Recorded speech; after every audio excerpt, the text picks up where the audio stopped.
এক তরুণীকে বিয়ে করল দুই ভাই। তাদের দাবি এটি তাদের সম্প্রদায়ের পুরনো একটি প্রথা, আর সেই প্রথা মেনেই তারা বিয়ে করছেন।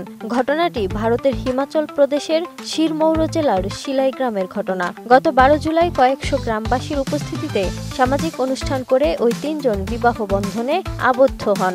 যদিও ভারতে বহুবিবাহের বিষয়টি আইনত স্বীকৃতি দেওয়া হয় না, তাই হিমাচলের এই বিয়ে চর্চার কেন্দ্রবিন্দুতে উঠে এসেছে। দুই ভাইয়ের একজন হলেন প্রদীপ নেগি, অন্যজন কপিল নেগি।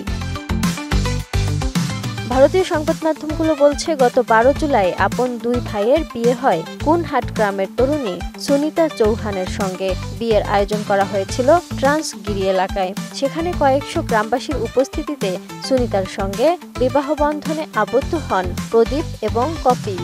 প্রদীপেরা হাট্টি সম্প্রদায়ের, আর তাদের সম্প্রদায়ে একসময় বহুবিবাহের প্রচলন ছিল, যে প্রথাকে জরিদার বলা হয়। এই প্রথা অনুযায়ী একজন তরুণী একই পরিবারের দুই বা তার চেয়ে বেশি যুবককে বিয়ে করতে পারেন। প্রাণ ইউএইচডি মিল্ক, শুদ্ধতায় ও মমতায় সবসময় সেরা স্বাদে। বছর তিনেক আগে হাট্টি সম্প্রদায়কে তফসিলি জনজাতির অন্তর্ভুক্ত করা হয়। এই সম্প্রদায়টি হিমাচল উত্তরাখণ্ডের সীমানায় থাকে। গত 6 বছরে শুধু বাধানা গ্রামেই এরকম 5টি বিয়ে হয়েছে বলে স্থানীয় সূত্রের দাবি। ফলে এই ঘটনা সাম্প্রতিক অতীতে খুব একটা নতুন বিষয় নয় বলেও ওই সম্প্রদায়ের এক অংশের দাবি। সদ্য বিবাহিত ওই দম্পতি সংবাদ মাধ্যমকে জানান, তাদের এলাকায় সামাজিকভাবেই এই বিয়ে হয়, আর এর জন্য তারা গর্বিত। ওই দুই ভাই জানান, তারা তিনজনেই এই বিয়েতে রাজি হয়েছেন। পরস্পরকে সহযোগিতা করার পাশাপাশি একটি পরিবার হিসাবেই থাকবেন তারা।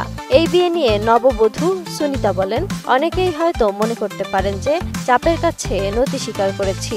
সেটা ভাবলে ভুল হবে। আমি নিজের সিদ্ধান্তে এই বিয়েতে রাজি হয়েছি।